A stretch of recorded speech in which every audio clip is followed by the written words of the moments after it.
Hi. Let's cut right to the chase, shall we? The worst thing to happen in Magic the Gathering in 2025 was Marvel's Spider-Man. You know it, I know it, we all know it. We don't need to spend a whole video going, gee, gosh, Professor, what was the #1 worst thing to happen in Magic this year? I just can't figure it out. It was Spider-Man. Everyone knows it was Spider-Man. Mark Rosewater knows in his heart of hearts it was Spider-Man. Spider-Man!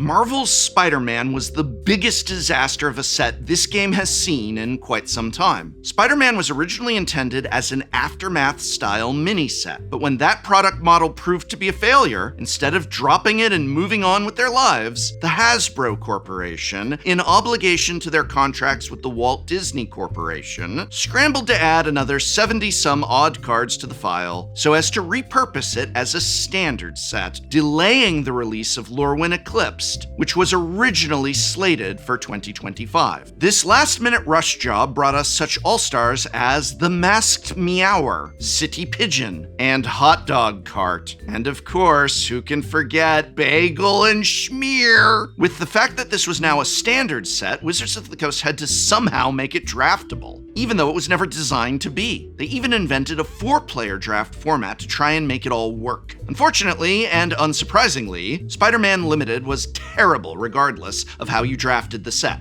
Uninspired, repetitive, and unbalanced. Had they not forced this thing into standard and by default pioneer and modern as well, but instead had it be just a standalone set that wasn't part of that chain, well, then it would have been a forgivable, if not forgettable, failure. I mean, a bad set is a bad set. They happen from time to time. Call it the price you pay for the many, many great sets that you get. But Marvel's Spider-Man was not forgettable, because the worst thing about it is it's gonna stick with us forever now. In addition to all of this, Wizards agreed to what turned out to be a licensing nightmare that led to an entirely different, mechanically identical set on Magic's digital platforms. This disaster was bad enough in and of itself to warrant its own slot on the worst of list, but I'm lumping it together with all of Spider-Man's sins, because it's inextricably linked to the decision to collaborate with Marvel. I talked about this disaster at great length in my prior video, point to thumbnail, but let me summarize it for you here. For reasons we can only speculate on, Wizards of the Coast could not secure the rights to add their Spider-Man to their digital platforms. Disney apparently wouldn't allow it. Maybe they asked for more money than WotC was willing to pay, or maybe they didn't want confusion with Marvel Snap. Either way, they refused to provide the rights under any circumstances. Regardless of the reason behind the decision, the result was what it was. There are 180 physical Spider-Man cards in paper, and there are 180 mechanically identical, legally distinct digital cards on Magic Online and Magic Arena. Most of those digital cards have totally different names, and all of them have different artwork. If you are someone who plays both paper Magic and digital Magic, you need to know both names. If you want to translate a digital Sultai Reanimator list to a paper deck list, you need to manually swap out all of your Kavero, the Mind-Bittens, for superior Spider-Mans. No, this is not a huge deal in the grand scheme of life, especially not in any individual instance, but nothing in Magic is a huge deal in the grand scheme of life. In the normal scheme of all things Magic, in the aggregate, this is one of the worst things that has happened in Magic, not just this year, but in the game's entire history. Moving forward, the entire Magic the Gathering player base will have to juggle two separate but identical lists of card names and card arts for as long as they play this game. And every time the physical-digital split is annoying or confusing for any given player, even if only for a little bit, that contributes to the ever-growing mound of bad play experiences that this decision is directly responsible for.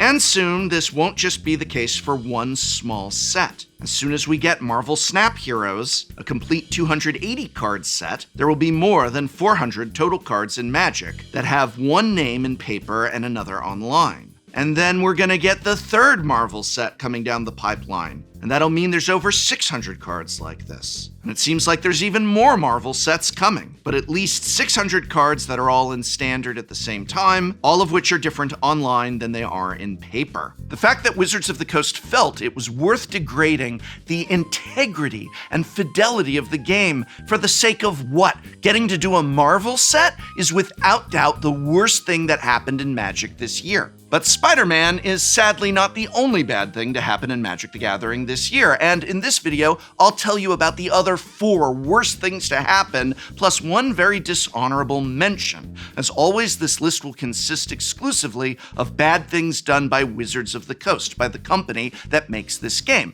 If there was a bad thing to happen in Magic involving something else in the community, the list won't cover it. And remember that I'm not all negativity, because we have a best of video that you can watch if you haven't already, where I cover the coolest, most awesome things to happen in Magic the Gathering this year. We're just our newest episode of Shuffle Up and Play with the Odd Ones Out, Ranboo and Ken from One More Mana, where we celebrate this great game by playing it and enjoying it with each other. But either way, we've got a lot to discuss, and I've spent enough time dwelling on Spider-Man nonsense. It's time to discuss the rest of the worst of Magic the Gathering in 2025. So let's begin with, Magic cards all over my desk. It's bulk. I hate bulk. Ah, me bulk. Legally distinct large hulking person. Why you hate bulk? Bulk smash! Are you okay, bulk? Why all the smashing? Me tired. This season hard on bulk. State of world been getting to bulk lately. Superhero movies not doing so well. Bulk been doom scrolling a lot, and with all this, bulk too busy to eat properly. Then you should check out our sponsor, AG1. AG1? Huh? AG1 is a comprehensive nutrition supplement that provides nutrients to support the body, brain, and gut health. The holiday season is busy, the winter is dark and full of terrors, which is why I really like AG1. I can grab it on my way to work, it only takes a minute to make, and then I can be on my way, knowing I've done something to support my immune system and replenish my daily nutrients. It comes in several flavors: original, citrus, and my favorite, berry.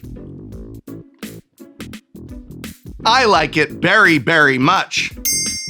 And now AG1 has their best offer ever. If you head to drinkag1.com/Tolarian Community College or scan the QR code, you'll get the welcome kit, a year supply of vitamin D3 plus K2, an AG1 flavor sampler, and you'll get this hat.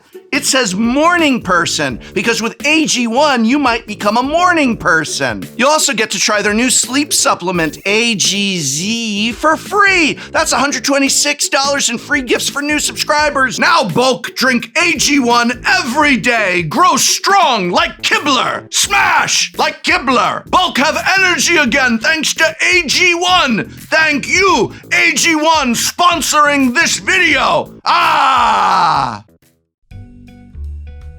I would like to very briefly discuss a dishonorable mention, and that is the continued degradation in quality of secret layers. And no, I'm not talking about curled foils or delayed shipping. I'm talking about the endless slop that this product line has become. And yes, I am using the word slop, it's in the dictionary now. Possibly because Secret Layers released Dwight from The Office, complete with bonus cards like Mindy Kaling. And you know what? At this point, it's a joke, it's a meme, and Secret Layers just turned into something not to be taken seriously. And overshadowing all of this is the shameful forced error Wizards has created in order to manufacture scarcity by limiting supply of Secret Layers, forcing people to wait in unnecessary lines for hours only to be told the layers of value have all sold out. These problems with Secret Layers are nothing new. It's been happening since before 2025, but it is ever present enough and dishonorable enough to warrant this brief mention. For shame, Wizards of the Coast. Go back to print to demand and try and have some self-respect. Funko Pop is circling the bankruptcy drain. Do not follow in their footsteps, even if your former president left Magic the Gathering to bring Funko Pops to where they are today, in the discount bin.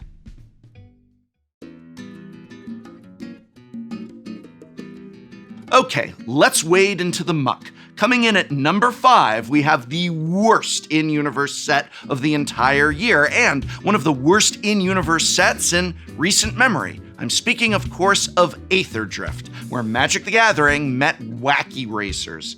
Yes, that was this year. Aetherdrift, despite being one of 3 in-universe Magic sets this year, felt less like a Magic set than Final Fantasy or Avatar did. The flavor was totally immersion-breaking and anachronistic on the level of Cowboys of Thunder Junction or Murders at Markov Manor. The storyline was nonsensical. Did you read it? So Chandra enters the race to win Nissa her spark back, but then decides to throw that goal away for the sake of a transparently corporate attempt to create Magic's version of Baby Yoda. The overemphasis on the Hot Wheels aspect also significantly overshadowed one of the genuinely cool things about the set, which was the return to Amonkhet and Evishkar, formerly known as Kaladesh. It would have been cool to check in on what was happening on these 2 planes from 2017. This was also our first dedicated trip to Moraganda, but you'd be forgiven for not having even noticed we were on this world because its prehistoric jungle was paved over to build an interplanar racetrack. I don't even think a set with a bunch of vehicles had to have been such a miss in flavor. If the flavor had been more in the vein of Mad Max or something like that, I think a vehicle-heavy set could have worked great, but instead we got Magic's version of Mario Kart. Oh no! The set wasn't just a failure of flavor either. The draft environment was largely a dud. Green was disproportionately overpowered due to the high number of fantastic commons. There were more vehicles than the format could handle, and there was way too much reach. In Constructed, Aetherdrift has failed to leave a lasting impact. The most important card from the set is Stock Up, which also happens to be one of the few bright spots of the set. Stock Up is a legitimately great card, making Sorcery Speed card advantage powerful enough to be worth running over instant speed alternatives is a difficult feat to pull off, but R&D succeeded with Stock Up in a big way. The card is even a vintage staple now. But outside of Stock Up, it's slim pickings for constructed playables from Aetherdrift. Now, granted, part of that is due to how powerful many of the other sets in Standard are. There are some cool Aetherdrift designs, such as the 2-color Gearhulk cycle, which could have been fun cards in a different Standard era. But in the context wherein Aetherdrift exists, the set offers very little of value to any of Magic's constructed formats. All of this totals up to an utter failure of a Magic set. This was the first Standard set of the year and really set the tone for what this year would hold for the format, but more on that in just a moment. Because that is only the 5th worst thing to happen in Magic this year, and coming in at number 4, we have the introduction of source material cards.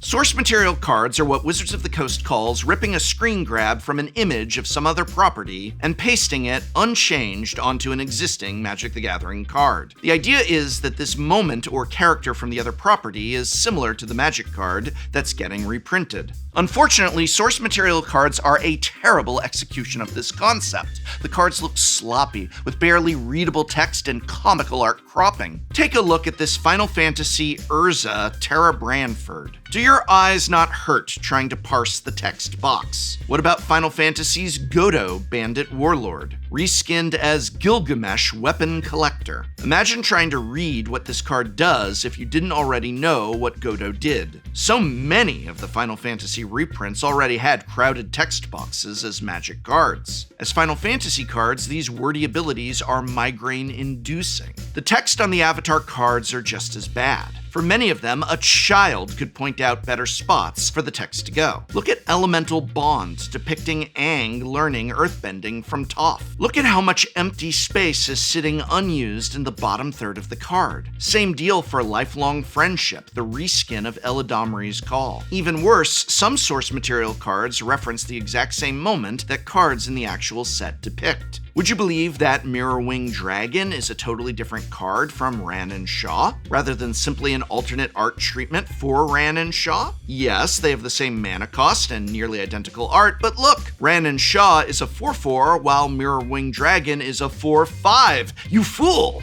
I genuinely think it could have been cool to use this set as an excuse to do a bonus sheet full of reprints that tie into moments from the show, but this is not the way to do that. They should have had artists, talented real artists, recreate these moments so that the art works with the Magic card medium rather than against it. That's my biggest issue with these cards, not just that they look terrible, though they do. The avatar art especially has terrible resolution, because apparently Nickelodeon or Viacom or Nintendo or whoever lost the original renderings of the show, so screenshots are all they had. Of course, Wizards of the Coast couldn't have done anything crazy like, say, hire their talented artists to recreate the art. No. This, I feel, is the worst part. We aren't making art for our cards anymore. We're just printing screenshots. These cards don't just look bad, they look lazy. In Magic, we're not telling our own stories anymore. We're not even telling other people's stories. We're just sloppily pasting screenshots of corporate assets, many of which are used in other games, onto Magic cards and calling it a day. And don't worry, it's not ending there. Wizards has already previewed source material cards for the next Marvel set, which comes out in the summer of next year. Extinction Event is Thanos' snap? Sure, that makes sense. The rules text? Oh, go ahead and toss that wherever you'd like. Don't feel pressure to use the wide open black space at the bottom of the card. What an absolute shame.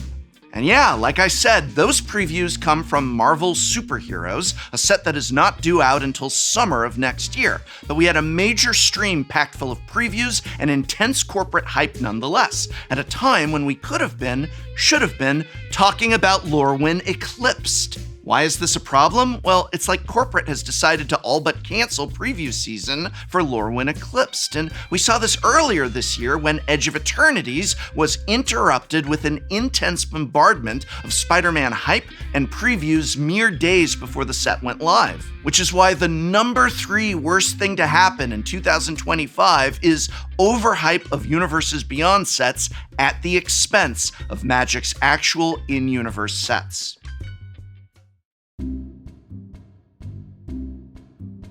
Lorwyn, the most anticipated set in years, an in-universe set that is everything Magic the Gathering should be, and almost no previews will be held for it. Next to no content creators will be previewing or discussing it in the mere days devoted for Lorwyn's preview season. Now, Wizards of the Coast claims this is due to Lorwyn's release being right after the winter holidays, interfering with the ability to do a normal preview season. Of course, the reason Lorwyn is slated for such an awkward release is because it was bumped for Spider-Man and then pushed into a now 7-set standard, basically crammed into a year that consists of a majority of Universes Beyond sets. So, little sympathy from me on this self-created problem. And you know what? Content creators could have easily hyped up this set right after the holidays. The number of small, medium, and even large creators who would have been thrilled to be making preview videos between December 22nd and January 5th is, well,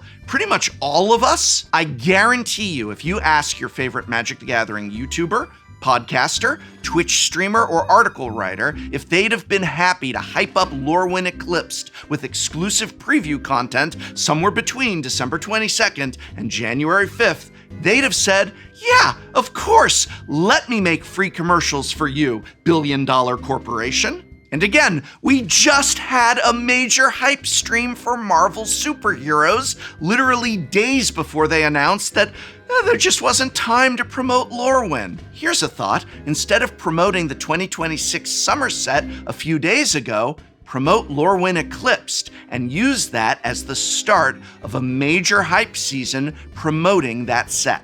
Or maybe, and this is just me spitballing here, don't have 7 standard sets in a single year, forcing you to have Lorwyn in January right after Christmas. Maybe dial it back a notch and give these sets room to breathe and give us room to savor the flavor. Stop having Universes Beyond take up all the oxygen from in-universe sets either way. This behavior is exactly what killed Edge of Eternities, a fantastic, incredible set that should have gotten way more attention than it did. Instead, just days before Edge of Eternity's pre-release, Wizards of the Coast launched a major media push for Spider-Man. with previews, articles, and parties all but erasing Edge of Eternities from the public's awareness. We should have spent the week leading up to Edge of Eternity's pre-release reveling in this exciting set that pushed Magic to the very limits of the Magic multiverse. But no, we had to learn about Peter Parker and 14 other Spidey variants, all before Edge of Eternities was even in its own pre-release weekend.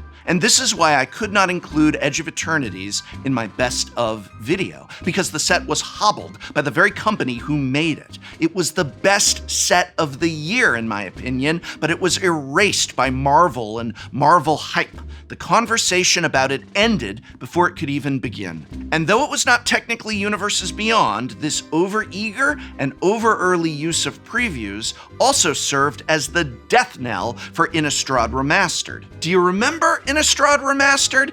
It came out this year, but it came out in the middle of a full-on hype machine of previews for Aetherdrift, and thus passed through our local game stores faster than Spitfire, the leader of the Aether Racers.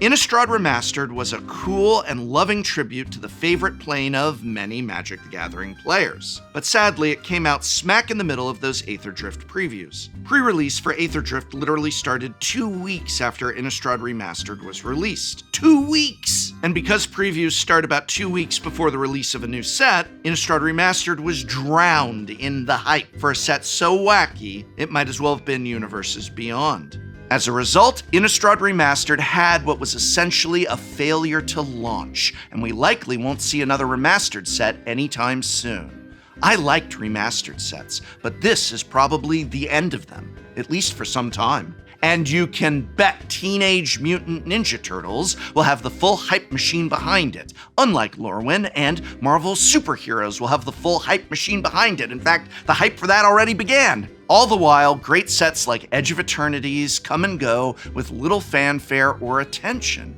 Again, it's why I simply could not justify listing Edge as one of the best things to happen this year.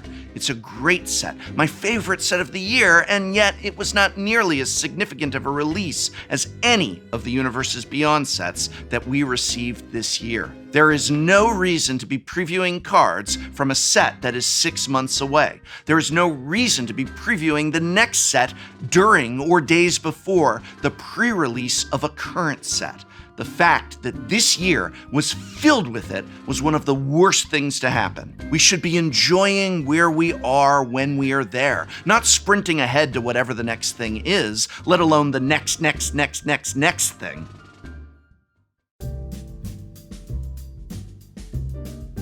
All right, we've made it. We're up to the second worst thing to happen in Magic the Gathering in 2025, and like abusive Universes Beyond preview seasons, this is another problem that I suspect is only just getting started, and that is the now 3-year 6-set standard.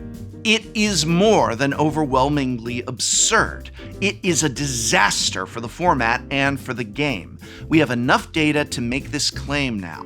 Standard has been a dumpster fire all year long, and that is not good for anyone. Months of Is It prowess with Corey Steelcutter. Even more months of the VV Cauldron monstrosity. And then, just a couple weeks ago, Is It Lessons dominated the World Championship. That's nearly a full year where the best thing to do in Standard by a mile was put 4 copies of Spire Bluff Canal in your deck.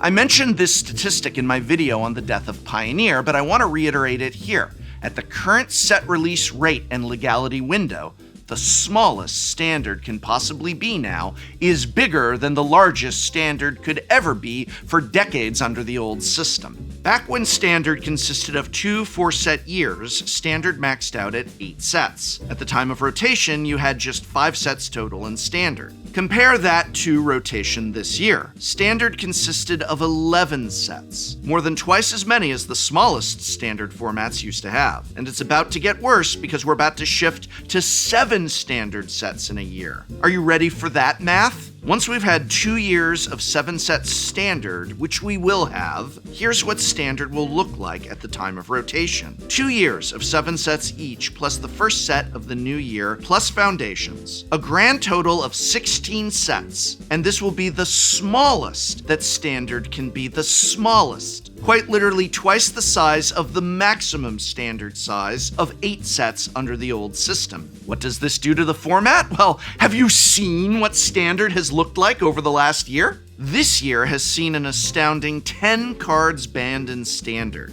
the most ever banned in a single calendar year. This isn't just one deck getting hit by the ban hammer. We've seen cards banned from aggro decks, mid-range decks, combo decks, ramp decks, control decks, you name it. Worse than the bans we've had are the bans we haven't had. Everyone knew Vivi would be banned for at least 3 months prior to its actual exit from the format. Why would anyone buy into Standard under those circumstances? And it went on for 3 months. It feels like every set produces another broken card that R&D was too overextended by the relentless release schedule to catch in development. And then, because of the rigid ban windows, we get stuck with lame duck Standard formats that no one wants to play. And all of this happened during a time when Wizards of the Coast has stated time and time again that they want to re-energize Standard. Sorry, WotC, but your actions are having the exact opposite effect. If 3-year 6-set Standard is absurd, 3-year 7-set Standard is absolutely insane. Standard is a disaster. The release schedule is a disaster. Preview season is a disaster. Players are overwhelmed, exhausted, and non-commander formats are all in flames. Longtime players are quitting the game, moving over to Riftbound, which of course is accepting them with open arms. This is not sustainable. It just isn't. We are careening towards the edge of what players can keep up with, and we've shown no signs of slowing down. Who knows, maybe like Wile E. Coyote, we crossed over the edge a long time ago and have been running across thin air ever since, sustained only by our own momentum and the gravity-defying logic straight out of a cartoon. It's only a matter of time before the bubble bursts and magic comes crashing down to earth. I just hope the game can survive its inevitable impact.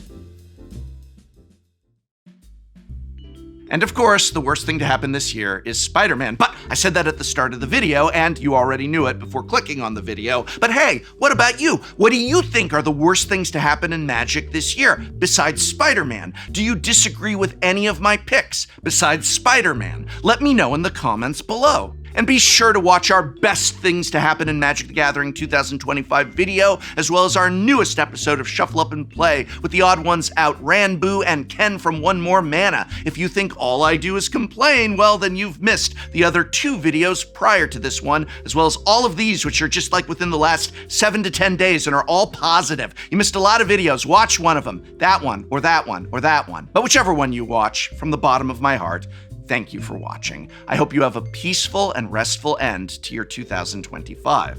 See you next year with Lorwyn, which you wouldn't know it from Wizards of the Coast, but is coming and is going to be spectacular. Trust me, you don't want to miss it.